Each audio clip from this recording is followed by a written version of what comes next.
This is a test of the Boundary Park alert system.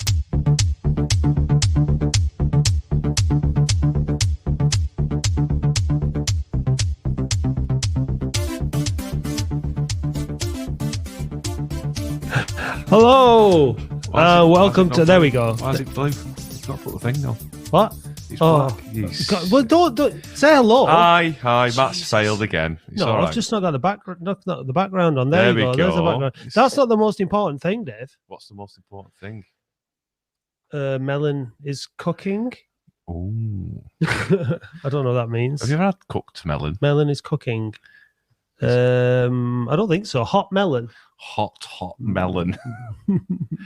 No, we just do hot beef base. Yeah. Good evening. Welcome to the Latics Football Phone-In with me, Matt Dean, and me, Sexy Dave. Sexy Dave Bradley.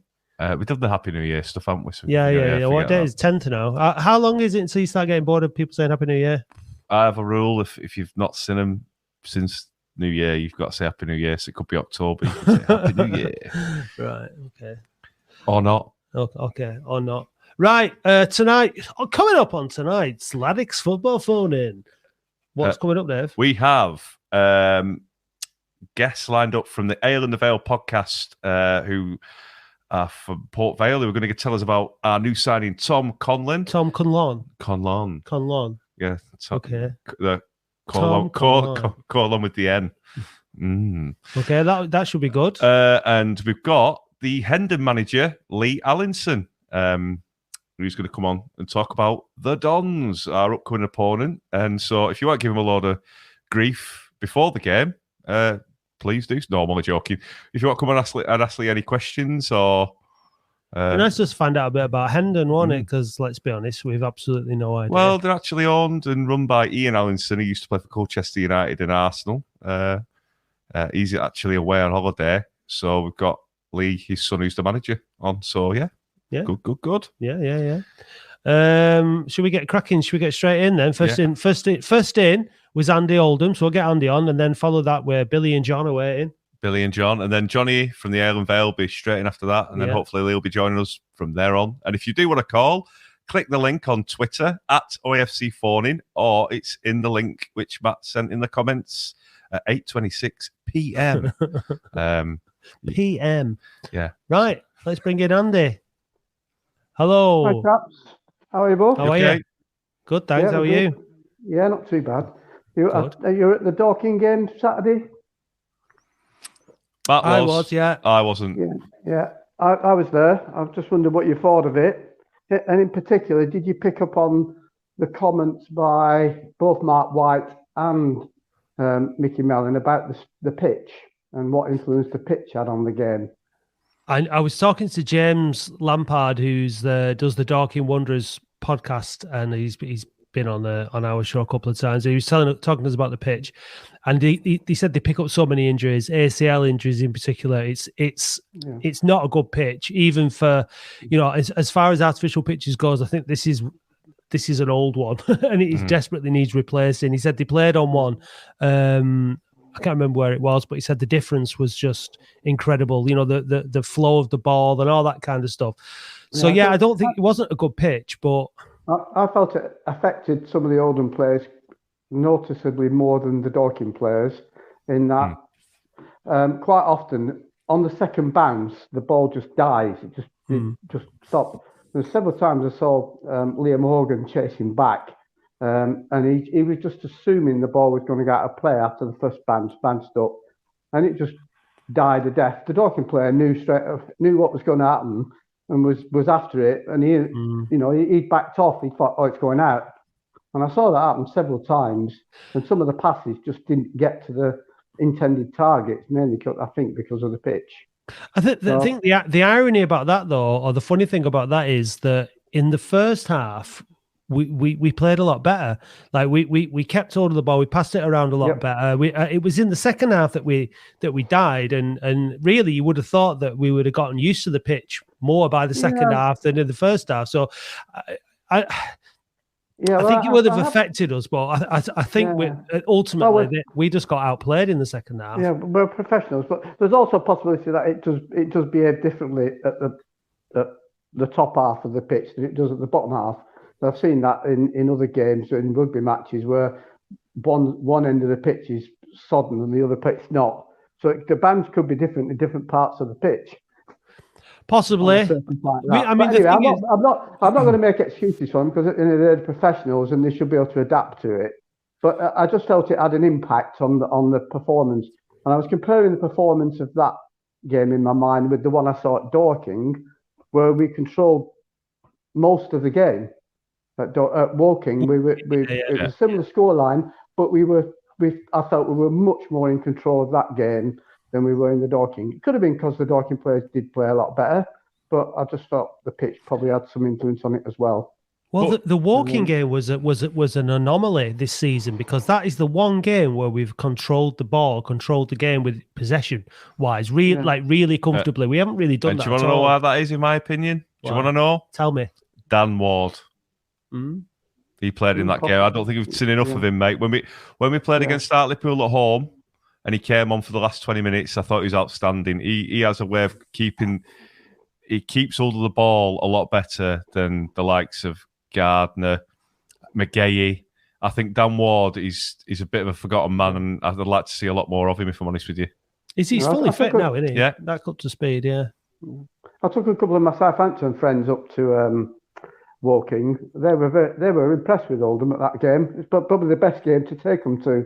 But they were quite impressed with Devon Green as well. They were commenting on how they thought. He's too inconsistent for me. He is. I did say that to them. But they said he looks around the pitch more than some of the other players do, let's say. He's more aware of what's going on when he is playing. What are your thoughts for Hendon then? The upcoming game against Hendon? I haven't really been thinking that much about the Hendon game. I've been more focused on the Eastleigh game, because I'm on the south coast down in Portsmouth. I'm taking 10 people with me to the Eastleigh game. I think it's quite an important game. So I've got 3 Southampton fans, 3 Portsmouth fans, and a couple of other friends coming with me as well. So that should be interesting for me. And I think the next 2 league games, Boreham Wood and Eastleigh, will determine whether we really are going to make the playoffs or not. I agree. If we can beat Eastleigh, then we are starting to open a bit of a gap. We'll be in the playoff places and opening a gap between the playoff places and the team below. We've got a chance of going 8 points above Eastleigh. I think, we spoke on the podcast about the importance of keeping winning games, keep that winning run going. We've got the FA Trophy to come up. We've got new players now. We've got the lad Walker from Blackburn. We've got Conlon. So the midfield, you said Dan Ward's back in contention. Yeah. So that you might a bit more competition for places in that midfield. And so there may be more signings before weekend. We just don't know. Hopefully we'll see. I think we'll see something different against Hendon. I think it's increasingly likely we'll make the playoffs. I'm not too worried about making the playoffs now. I think these next 2 games will be a key indicator. I think Boreham Wood and Eastleigh, they're both potentially sort of, we could come a cropper on both of those games, or we could win them both. If we win them both, I think we're sitting quite pretty then. Yeah.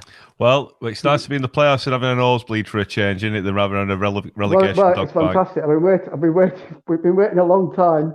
I know. It'd be great. We could do it. We just need to make sure we don't just fall out of it again. We've got to stay, like you said, we've got to stay in there, haven't we? Make a fist of it. We've got to win it. Get these next 2 games out of the way, and then we've got to, we can be a little bit more experimental, if you like. Go forward and attack. Yeah, absolutely. Well, thanks for calling in, Andy. Yeah, we've got a busy show lined up tonight. Thanks for calling, Andy. Thanks for getting us off and running. Cheers, mate. All the best. Cheers. So we've got Billy and John next, and then we're going to bring Johnny from the Port Vale podcasting. Then we're going to bring in Lee Allison and Ian Allison from Hendon. Ian's the owner, Lee's the manager. So yeah. All right. Yeah, cool. Right, let's get flying through. Let's get to the west coast of Ireland. Hello. How's it going, lads? All right. How are you? You all right? Yeah, no, we're doing good. We've been meaning to call in for a while, as you know, because I was sending you messages. But we actually managed to watch the Dorking match last Saturday. So we were like, no excuses. We have to get on this week. So here we are. It was a thriller, wasn't it? If you were a Dorking fan, not so much if you're an Oldham fan. Yeah. A win's a win. A win's a win. The second half was pretty shocking. Dorking got a lot of chances and didn't score anything. Yeah. We were lucky, weren't we, John? They could have scored easily quite a few goals, I think. Yeah. Listen, John, what's it like being you must be the only Oldham Athletic fan, not only at your school, but at pretty much any school in County Galway, aren't you? We must get asked a lot of questions, do you? Not really, but yeah. Everybody in my school is just supporting Man United or something. Yeah. And you don't want to be doing that. His teacher actually once said something about a test. Do you want to tell that story? Oh yeah, and so basically, what happened is like there's a test in school, and then so the teacher was like, "This is a test," and I said of the Banbury Park alert system. Excellent. Did you get in trouble, or did they say great podcast? Literally, nobody knew what you were talking about, did they? Nobody knew what I was talking about. Well, they will soon. When we go up and we start flying up to the championship, people will know about us then. Yeah. So what do you make of things, Billy, of progress? Because obviously you've been in touch with us for a long time. You've been keeping an eye on everything that's been going on at Latics. So what's your assessment of where we are now? A good place, a lot better than when I may or may not have been on the pitch at Salford. Committing serious criminal offences and stuff. It's good. It's nice to be able to think that next time I go over, I'm going to see tangible differences. I look at things through the prism of Twitter and what you pick up and staying in touch with you guys. I don't physically see it, obviously, because I only get over about once a year. And just the notion of going over and seeing the physical improvements off the pitch, and then I think that we're things can change very rapidly, as we know, but it looks like we're slowly but surely now starting to see those incremental improvements we've always been talking about. Just watching, it's funny, I just mentioned you talk about just viewing the game through the prism of Twitter or whatever. A lot of it can be fairly accurate. Like, you just see people going on about the need for a midfielder, we need a midfielder, when I was watching the Dorking game, you could see that so blatantly, clearly. You could see so many things that people have raised. I remember at one point, I think we were coming forward with the ball, and it was just kind of going to move through midfield, and there was potentially a foul on one of our players. And I thought, someone was going to say, or the commentator or something said, "Oh, the ref might play advantage here." And I was kind of found myself thinking, I hope the ref doesn't play advantage, because if it's our midfield, they're just going to pass it out of play. Just give it the free kick. But that'd be the advantage. Yeah, give it the free kick so we can put it in the box of our 11 strikers. Yeah, exactly. Yeah, but now we've signed a midfielder. Now the early indications from the signings we're making are that we have someone who really knows what they're doing. I like the style of I like the way Mickey Mellon comes across. Yeah, you can't always judge just on interviews and stuff, but definitely all the signs are positive, so it's really good. I can't wait to get over it. Well, we've got the FA Trophy as well. Let's not forget, and we've got the Hendon, which I don't think will be an easy game, because it's a big game for them guys, and I think they're going to bring quite a few up as well. And why wouldn't they? It's playing someone like Oldham. It's probably something that they've been dreaming of, isn't it? Mickleover had a really good turnout, didn't they? A really, really good atmosphere from their fans as well. I think just in terms of what you were saying, obviously this season has got a lot better in terms of results. I think the performances are still a bit iffy, like we saw on Saturday, but the results have no doubt got better under Mickey Mellon. The mentality win ugly. It don't matter. Yeah. As long as they're winning, I don't care. But looking at things like, off the pitch, I was looking at the hospitality, it's all sold out, virtually all sold out until the end of the season. Things like that just, we didn't even have any hospitality under the previous owners. So, and we're yet to still get an invite from the club for providing this free service in the hospitality. If you're watching,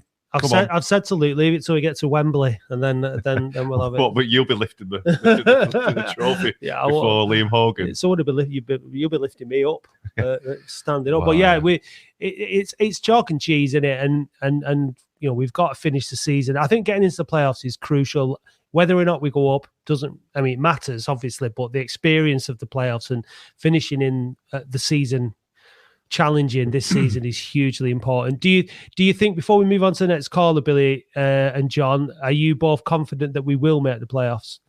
What do you think? Yeah.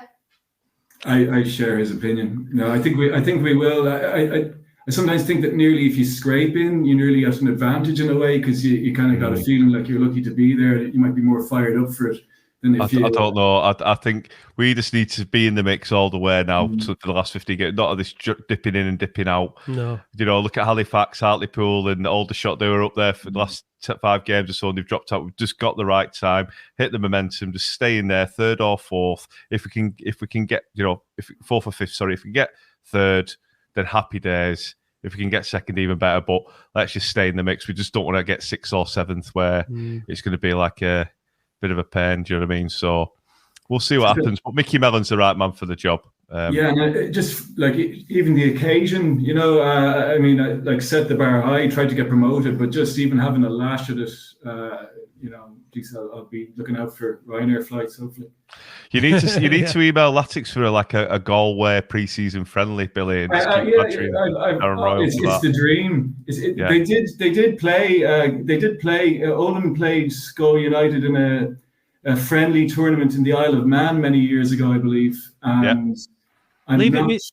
Leave it with Dave. He'll get it sorted. He's the man. Thanks for the call, guys. Really appreciate it. Yeah. So just keep those 2 weekends free, May the 4th and May the 11th for the FA Trophy final. There may be a couple of people on this call in a minute or two that disagree with that, but they're definitely going to try and we'll stop certainly everything. see. Take care. Thanks for calling in, and thanks for representing us on the west coast of Ireland. It's great stuff. Cheers, lads. Thank you. Cheers. Right, let's move on to Johnny Ale in Vale. Thanks for joining us, Johnny. No worries, mate. How are you doing? Tom Conlon, what have you got? What have we got? You've got a left foot, and that's in the nicest possible way. In League One, it was found out because he is very one-footed. But if his Achilles injury and his hamstring are all tidied up now and sorted out, he's got a wand of a left foot. I'm sure you guys have seen the Barrow goal. I think you used that clip to announce him. But that season, he scored a few free kicks as well. A really key one in promotion season against Mansfield. And he's just very crisp on the ball. He likes to spread play. He's deeper and he's not scared of a tackle. He was our captain for 3 seasons, so he's a real leader. But most of all, you've got a really nice bloke, because he's such a nice bloke to talk to. He's always got time for people, and he's one of them players that you'll really take to. Yeah. And so he says he's got a great left foot. Does that mean he plays on the left, or is he more central? He's a central midfielder. We played him more advanced in his most successful roles. But it did end up a bit deeper with us as time's gone by, because League One was just a step too far for him, really. Because last time, Dave, we went to Vale when we got the season we got relegated. Yeah, we got absolutely played off the park, didn't we? I thought it was a good game, 3-2, weren't it? Yeah, it was a good game. But there were times in could that have been 3-3 if Sam Hart had not hit the bar. Do you remember that free kick? I can't remember. But you had a good side then. You were in League Two. You were flying, and obviously we were struggling. So, but you said that was that probably his level in your opinion? Then was it in League Two? Did you think? Yeah, I think so. I think it sounds really harsh, but when you go into League One, you can see the differences in football players, and he's very one-footed at that level. And I think that's because players are quicker, players are stronger, and players close down and play differently. League Two is remarkably different, and we've seen that even this season in playing, because we played Crewe, Sutton, and Mansfield in the cups from League Two, and we looked at controlling the ball a lot more, and whereas they were a lot more direct. So you kind of see the differences and see why a good midfielder gets a bit more time on the ball in League Two. Well, it's good that he's a leader and he's a central midfielder, because we've been crying out for that in the middle of the park for the last 2 seasons, and what I've seen of his highlights and his goals. But he's obviously going to come in as a senior player, isn't he, by the looks of things as well, and we've desperately needed quality for us since we got relegated from League Two. It's a bit of a slow crawl back up, but it's always nice to get an external perspective on Oldham from, obviously Oldham and Port Vale were run-ins for years and years and years, haven't we, in various leagues. What have you guys made of our demise? Because it has been a demise over the last few years. In the nicest possible way, I'm quite happy because it's the coldest ground in the world. But for a football team, no, it's never nice to see. Your ownership coincided pretty much with our ownership being a farce, and luckily we got out of that a lot quicker before what happened to you guys happened, because it's a terrible league getting into, the National League is, because clubs can go in there and not come out for such a long time. You saw Chesterfield look finally like they're about to break their curse, and they've been in there for 5-6 years. Not yet. Wow. The bubble will burst. Trust me. We want to get rid of them, Dave. Well, I think our timing's been pretty good insofar as Stockport, Wrexham, and Notts County have all got out, and we only had to deal with Notts County and Wrexham last season because for those 4 teams to be in it with Chesterfield and with us as well, and then it would have been a complete nightmare to get out of. I think now that once Chesterfield have gone, everybody else in this division is pretty average, like pretty average, as in they're all much of a muchness. Like the teams that came up are in the bottom 4, and then the rest are, So I think we've got a really good chance of getting out of the division this season or next season. But yeah, we need to get back to League One. Oldham v Port Vale in League One should be a standard fixture, really, shouldn't it? Well, yeah, because I think we were both in that position of being in League One for absolutely ages without ever moving at one stage. Yeah.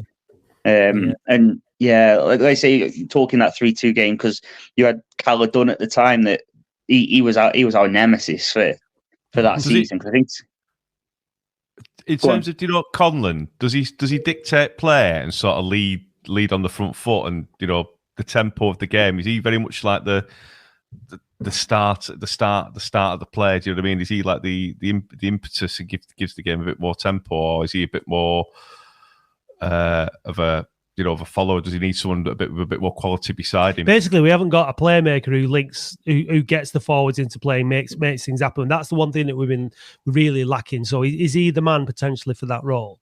Yeah, I think so. I think he'll love James Norwood, because it's someone that he knows that he can hit and it'll stick.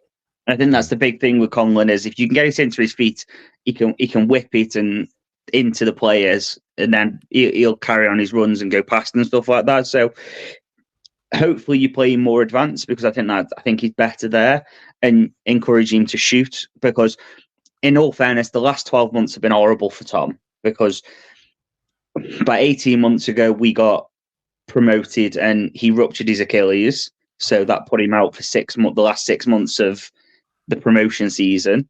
He then never really got back fit in League One. It always looked like he was coming back because he thought he had to, and thought that because he was captain he had to come back, and he never really looked 100% fit and comfortable. And then this pre-season he had his number taken off him, so it doesn't sound a lot, but he was number 10, and he had that taken off him, and then he had captaincy taken off him, and then he tore his hamstring, and it's just been a hard 18 months for Tom, to be fair to him. So yeah, it's if you can get his confidence back and get him playing, then that's when you see the best of Tom. He needs to feel a bit of love, and so on the back of our back-to-back promotions, then into League Two and then League One, he's got a point to prove, Annie, because obviously when you've been in League One, he's had his injury problems, and he's gonna show everybody that he can play in League One as well. Yeah. So when we're doing the double over Port Vale in League One, Tom Conlon in a couple of seasons' time. I mean, this is where we're at, Johnny. We have to. These dreams keep us going. Dream of a win at Port Vale away. This is where we're at. Yeah, it's quite sad, really, isn't it? No, I'm more joking. Johnny, you've been most brilliant again, mate. Thanks for the short notice and coming on the pod. It's bit of an average season for Port Vale, I think, is it? You're kind of like mid-table at the minute in League One, aren't you? It though, wouldn't you? Are you happy? Are you still bedding in, do you think, or when are you going to be making a push for the Championship? Do you think, if at all? If at all. We needed a season to stabilize this year. Results still haven't been great. I think everybody knows that opening day of the season wasn't too pretty. No. You guys have done quite well not to actually mention it, because it seems like every time you speak to someone, they decide to tell us how we did first day. We didn't do very well on the first day either, so there's no point us trying to, don't worry about that. Well, yeah, then we went on a 10 game unbeaten run, and then a 13 games without a win. It's been very up and down, but mid-table was the aim at the start of the season. So we've got to be relatively happy, but we just want a bit more. You've got a good owner, though, haven't you? They're really good owners, aren't they? They are. They're brilliant. Like us, what we had and what we've got now. You got to thank your lucky stars that your club's still surviving. Do you know what I mean? Because at some points, I bet you thought, I'm not going to have a club next season. Yeah. Well, no, that's it. The last game of the season against Bury was when the owner decided that that's it, no more for us, before the Shanahans took over. And then we look where Bury are, and we're like, that could have easily been us at that point, because he wouldn't have thought twice about going, there you go, administration, do what you need to, I don't care. It's just sad. Full of charlatans, isn't it? The football ownership game, but never mind. We better be careful what we say. We've got a football owner coming on in a minute, haven't we? So I'm sure it's not. I'm sure he's not a charlatan, but we will ask him in a minute if he is. Either way, but yeah, looking forward to getting down to Stoke for a few pints. Watching us play Port Vale again, and hopefully in the not too distant future. It'd be nice if Stoke got relegated as well into League One, and we could play you both in a season. That'd be nice. That'd be lovely. That'd be lovely. Yeah. Right. Thanks very much, Johnny. Thanks, really mate. appreciate it. So it's the Ale Vale podcast. If you want to check it out, go and have a listen, see how Port Vale are getting on. Cheers, mate. All the best. Cheers, lads. Speak to you soon. See you now. Mate. Bye. Thanks. Right, good stuff. So, who have we got coming up next, Dave? We have got the Don and Mini Don, Lee Allenson and Ian Allenson. Here's Ian, the Don, and there's Lee. Hello, gentlemen. Thank you for joining us on the Latics Football Phone-In. Welcome. Yeah. How you doing? You all right? Yeah, really great. appreciate it. Thank you for coming on at such short notice. But we thought with the FA Trophy blockbuster game of the day on Saturday between Oldham and Hendon, we'd get the viewpoints of the two guys who do the day-to-day running of Hendon. Pretty much, you've got Lee, the manager, and you're the other chairman. And are you the owner as well, Ian? As well? No, I'm the general manager. The club is owned by the supporters. So right. We're a supporters-owned football club. So I'm Excellent. the general manager. We have a chairman, Cyrus Cooper, but a lot of the day stuff now it falls on my feet. Give us a little bit of background on how you're getting on this season and where you are in the football pyramid and your general trajectory over the last few seasons. Because unfortunately, probably not many Latics fans know a great deal about Hendon. So give us start, Lee, or yeah, I'll go. Yeah, so we're Step 3 Football Club. Steeped in history, I say owners, supporters owned football club. We've had 4 rounds to get to where we're going on Saturday. We're 7th in the league, and probably punching above our weight. Our remit every year is to try and stay in a division. Financially, we're probably bottom 4 with what we spend, but we've recruited very, very well in the summer. And the performances have been really good. We did lose on Saturday, but obviously, I think in the back of our mind as players and management, we're always aiming for what we've got coming this Saturday. Yeah, I memean, obviously, we still cling to being ex-Premier League and all that, but it's a long, long time ago. It's 30 years ago, right? And we've not been in the National League before. Only this is our second season, so this is only our second season in this competition. Some of our fans are still snobbish enough to think that this competition is below us. It really isn't. It's where we're at, and Dave thinks it's an important competition for us. We've not won anything for 30 years, so to win a competition gets Wembley is fantastic. I'm sure there's a massive difference in perspective from an Oldham Athletic point of view about this competition and even this game towards Hendon. What's the buzz been like playing? When the draw comes out and you're up against a team like Latics. Yeah, so for us, it's a massive game. Obviously, from where our ground is, Wembley's a mile away. So for us, right. It's huge. I remember when the draw come out, I was at work with sort of 7-8 lads, and we're listening to the draw, and we heard Oldham come out, and we're going, go on, this is the one. And then the ball comes out, and it's us, and it's a dream tie. You know, Brilliant. we're going. We say it's an ex-Premier League club because it is. You know, it's a proper stadium, it's a proper ground. Yeah. And for us, you know, listen, I'm not sure we're ever going to go and win the competition. So, you know, the next best thing is to play teams like Oldham, like yourself, and it's a great draw. And hopefully it brings us some much needed finances as well. Hopefully there'll be a half decent crowd, you know, and like you say, for yourself, you're 3 or 4 rounds away from Wembley, and surely that's a day out as well, you know. But I know you've got bigger campaign with the league and the playoffs that you just got into now, but I'm hoping you stop signing players before Saturday because all the homework's going out the window. There's another 9 coming in. Yeah. I've just been told. So. No. So Ian, is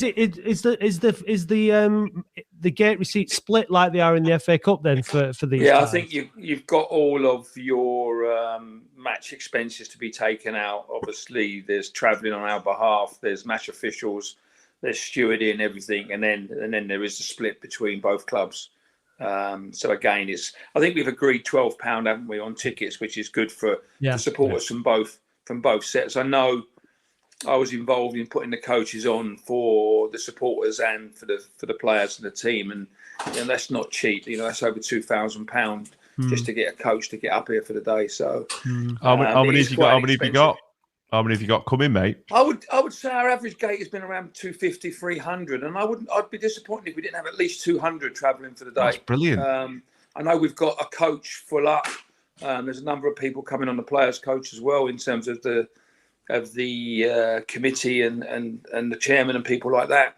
And I know there's a number of people who have booked overnight accommodation that are coming up and watching as well. So it's a great. Leah said it's a great day out for everybody at where we are, but also, you know, whatever happens on Saturday, we've got to get back to league form the week after. Yeah. Well, I know that we've got the management team from Oldham Athletic watching. So, who's your danger man, and what's your tactics going to be on Saturday, please? No, listen, we need to have a great day, and Oldham need to have a poor day at the office. That's football, you know. There's levels in this game. We understand that. I feel we've got firepower that can cause problems.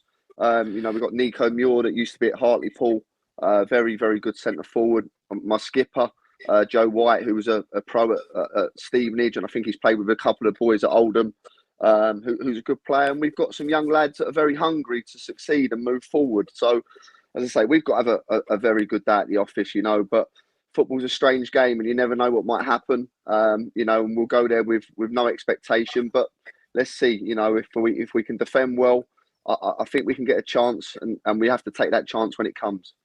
Listen, in the last round, Mikulova came up here. None of us had heard of Mikulova.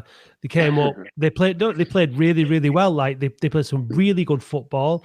Really surprised us. It was 3-3 after full time. Went to penalties. Like it was a really tough game. And our lads, they weren't firing on all cylinders, and we nearly got caught out. And I'm sure it'll be the same on Saturday. I mean, like. It's a big game, and I hope this, because I'm a bit of a football romantic and a bit of a football idealist. Like, I mean, you know, if I didn't support Oldham, I'd be rooting for Hendon, you know, the underdog, like, every time. You know, I love the romance of it. I love a giant killing and all that, and I hope that the Oldham fans turn out in numbers. The Mikulova game, the weather was absolutely abysmal. Pissed it down with rain the whole time. Freezing cold. It'll be cold on Saturday, but hopefully it'll be dry.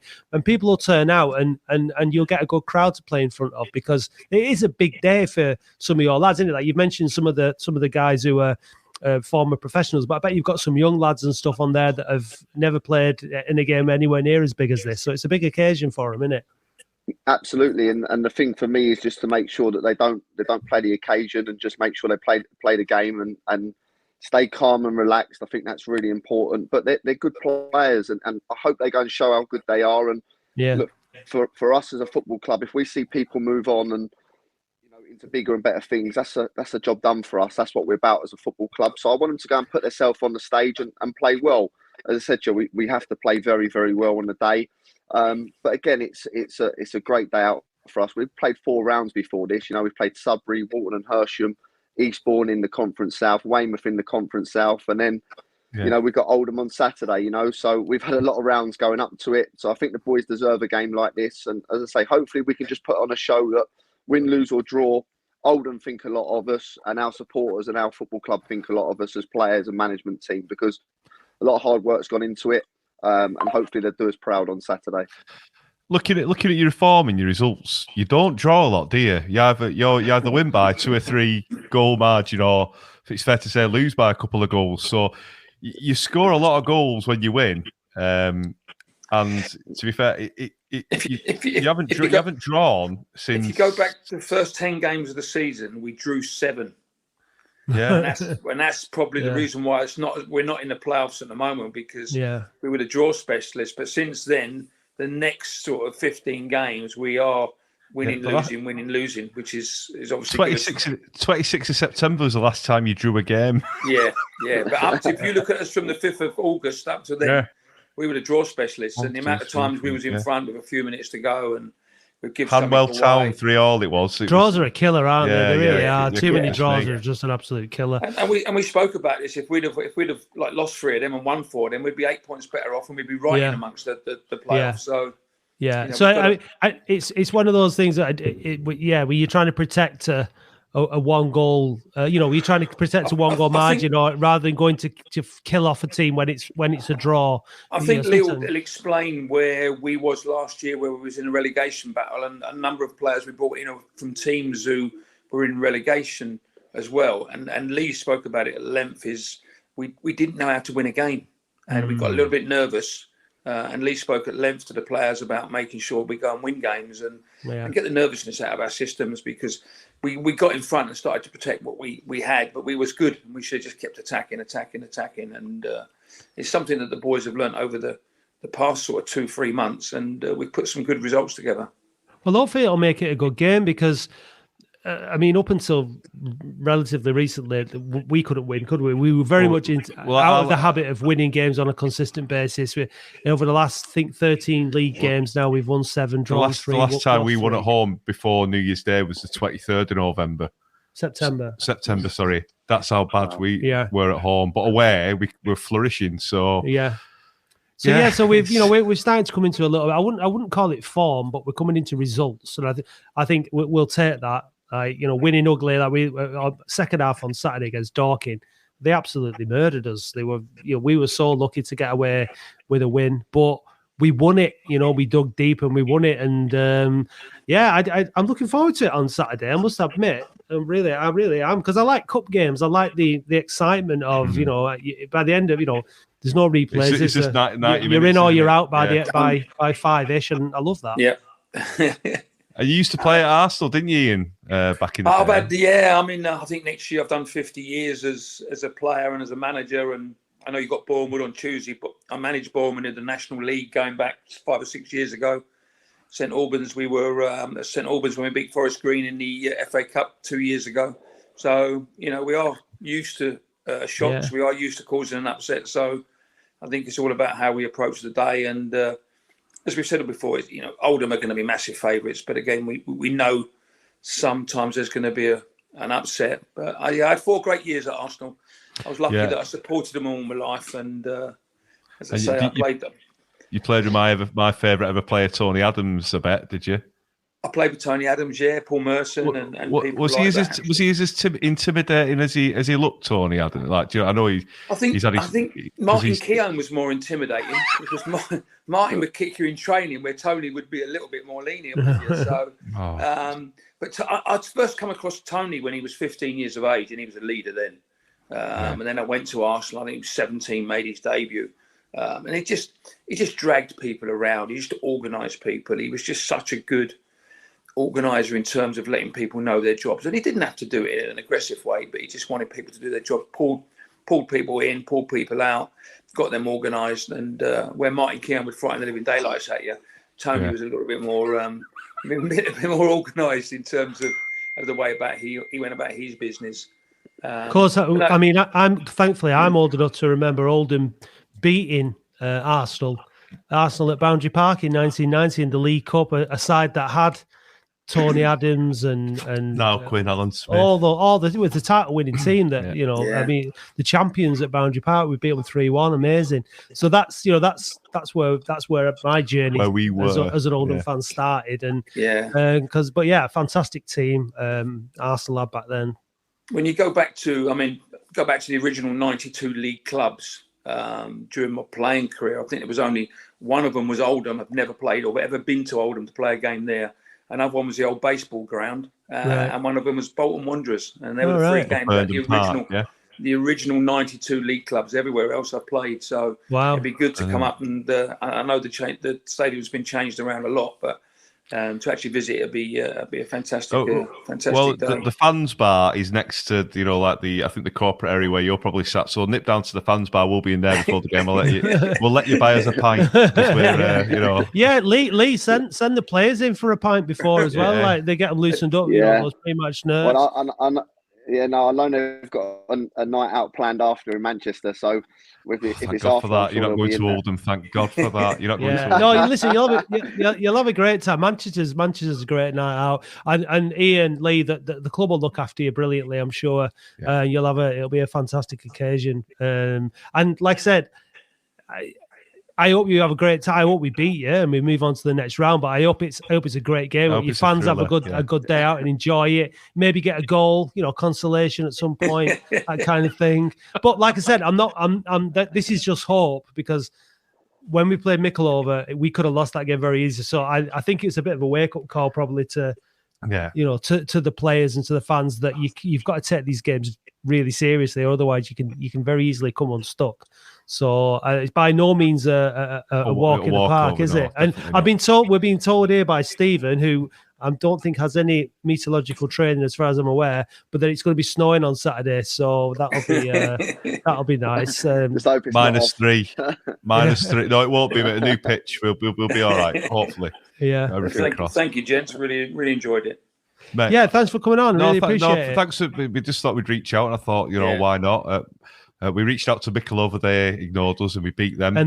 So let's hope it's not a sign. But no, guys, we really do appreciate your time, and appreciate that. We wish as much luck as we can possibly give you, although we are playing against you on Saturday. But the best of luck for the rest of the season. Come on, and we hope you. We hope you get into that playoff position. Have a safe journey up, lads. See you on Saturday. Thank you, guys. See you Saturday. Cheers. See you Saturday. Bye. Great stuff. Nice lads, aren't they? Yeah. Good stuff. Father and son. I was going to ask if there was another generation coming up. That's because that's a football family, isn't it? You do get them, don't you? The managers, the players, and they're coming up through. So maybe I know what a family is. Yeah. Do you know what a family is? Yeah. No, you've got one, haven't you? Yeah. Got one of your own, haven't you? I've got many. Sexy days. Okay. I haven't really got many, love, if you're watching. She doesn't watch, surely. No, she refuses. You're out the house, then you're gone out of mind, isn't it? I should imagine. She's last thing she's going to do, put you on YouTube. You never know. Well, you never know. Many other women do. Shall we have a chat with Ibby? Yeah, do it. All right, Ibby. Evening, guys. You all right? Yeah, you, mate. Nice to hear from you. Yeah, nice to hear from both of you. I hope you well, and you had a good Christmas, both of you, with your family. Yeah, I did. Mate, thanks, mate. Thanks. Yeah, good. I'm in a good mood because I had a chippy tea. Did you? Yeah, I'm just happy that we're in the playoffs and we can at least say something different this season. Yeah. Ibby, what are we going to do as a fan base if we keep like in the top 6 and doing well? Because it's going to be a complete shift, isn't it? In the whole time that we've been doing the podcast and the phone-in, we've been rubbish, and we've never had anything to talk about being successful. It's going to take some getting used to. What are we going to do if we actually go up? Because I was going to be like, I don't know what to do. I think we'll enjoy ourselves, won't we? It's going to be amazing. It's going to be. He's done a good job, Mickey Mellon, and fair plays to him. It was everyone's target to get into the playoffs, and if we can go on a very good run, who knows where it can take us, but I'm happy where we are. And also we made a cracking signing in Tom from Port Vale. Mm-hmm. I think, where we were after Steve Thompson left, it was still like, we're going to be mid-table. He's gone quietly about his business, Mickey Mellon, and the away form has improved immensely. the signings he's brought in from, I wouldn't say signings, he's brought players in from the cold who weren't involved. You know, you've got the likes of Tom Hobson, who wasn't starting. Charlie Raglan looks really well assured. Tom Hobson. Sean Hobson, even, sorry. If they've come in from the cold, haven't they? You know, and I think it's crazy that, isn't it? Why the hell was Unsworth? Why did Unsworth not play Tom Hobson or Raglan?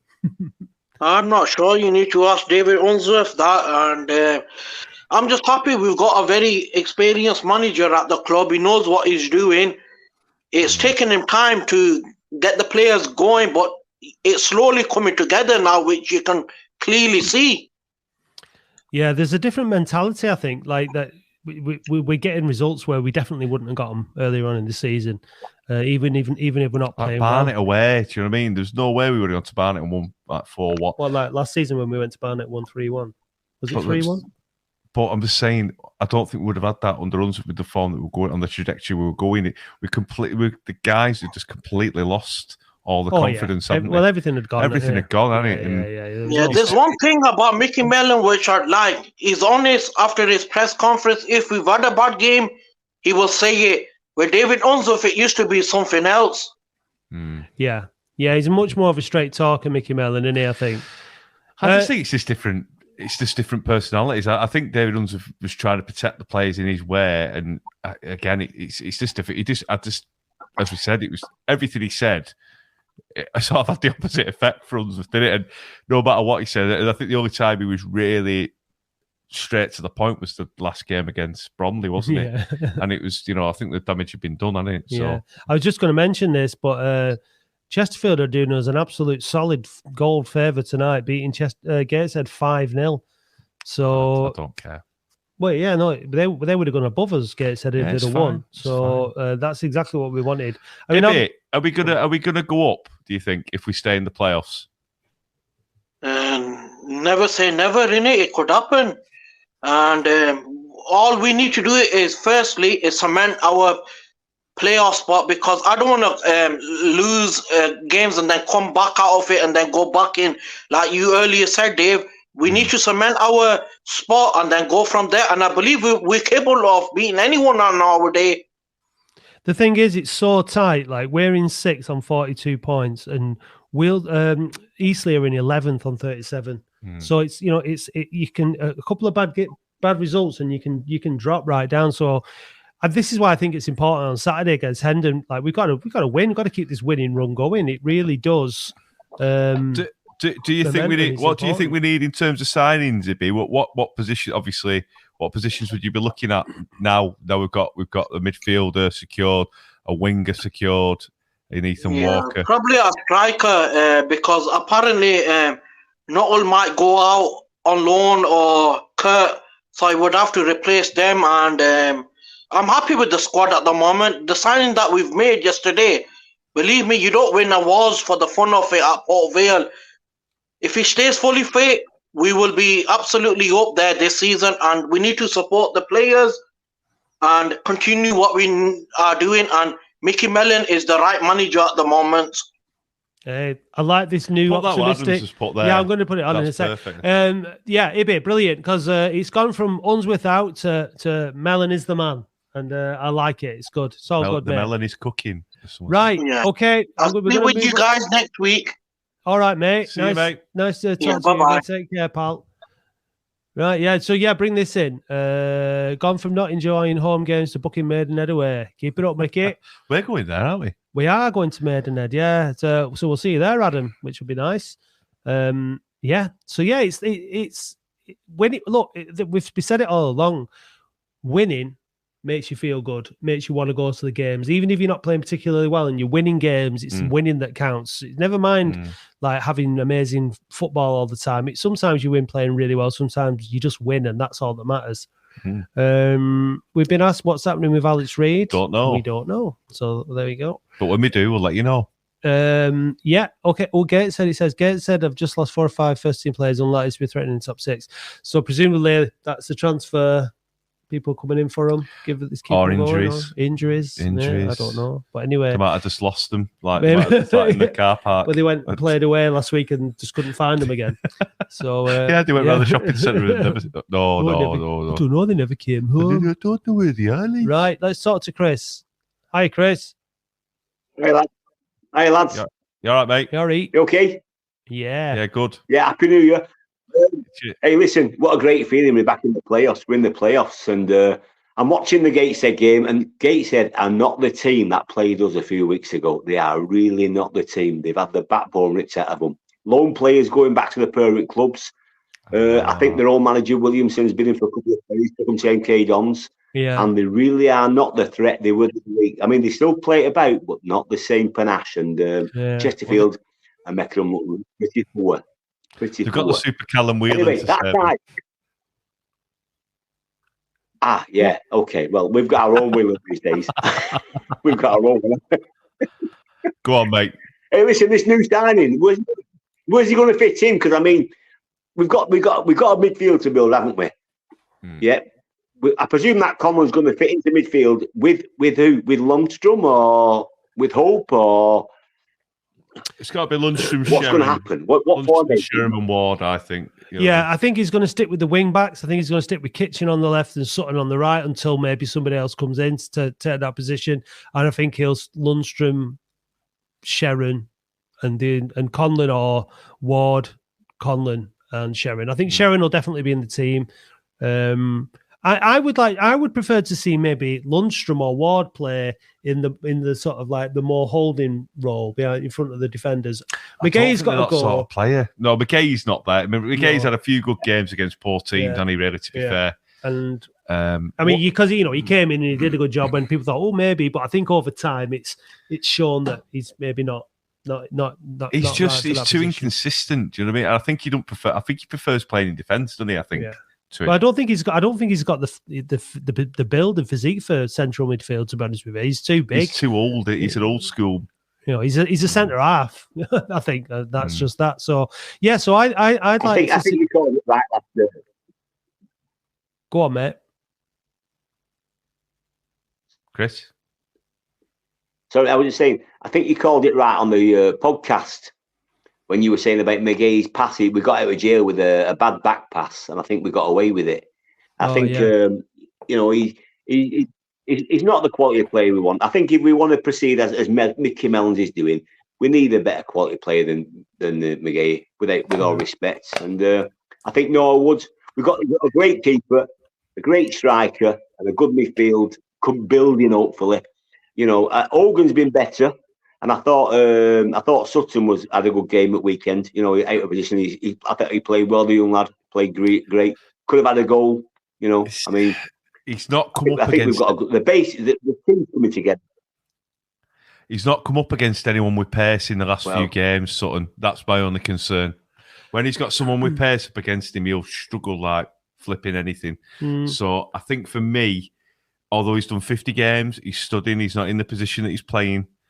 I just think if he comes up against that Carnew at Barnet on Tuesday night, it's going to be a different ball game. I think we've got Walker. So Alan's asking where Walker's going in. We think he's a wide player. So it'd be interesting. We've got on the weekend against Hendon. We've got the opportunity, obviously, to see some new players. Maybe especially in the midfield. But I think that Adam's made another good point. I was talking about this earlier on.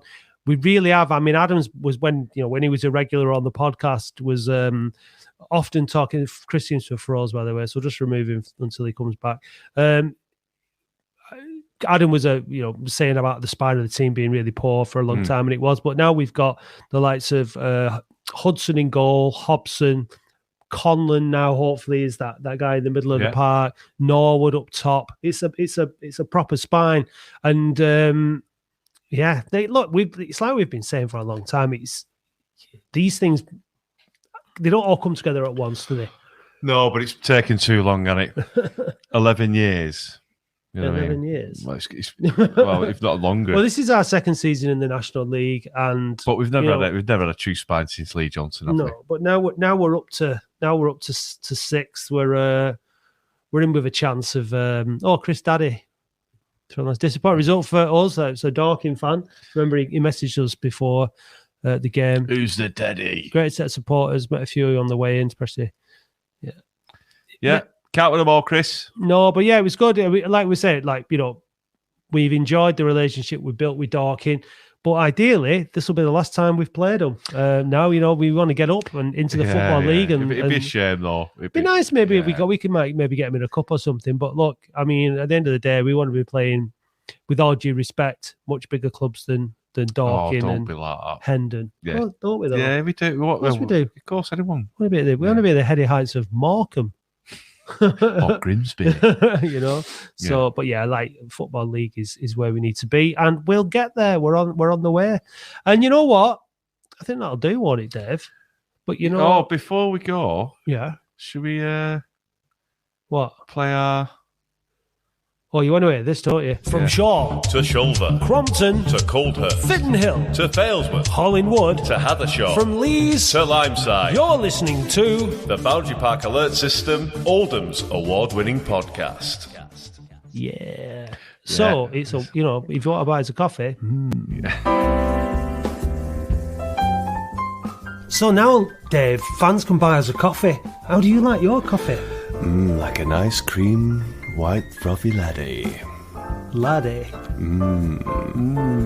So if you want to buy Dave a latte, then you can go to buymeacoffee.com/OAFC podcast. I'll just take mine black.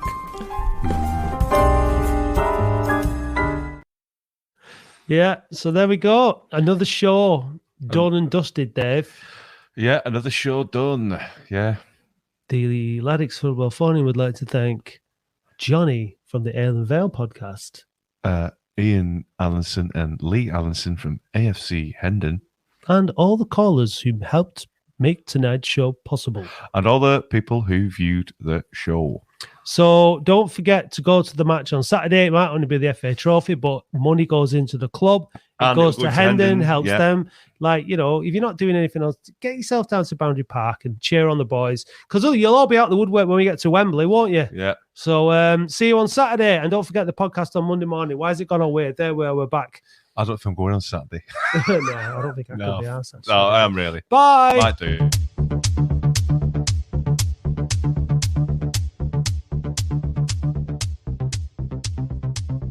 Thank you for listening to the Boundary Park Alert System, a QPod production hosted and produced weekly by Matt Dean, Andy Halliwell and Dave Bradley. QPod is Oldham's only dedicated podcast production company, and if you'd like to learn more about how podcasting can help take your brand to the next level, visit kupod.co.uk.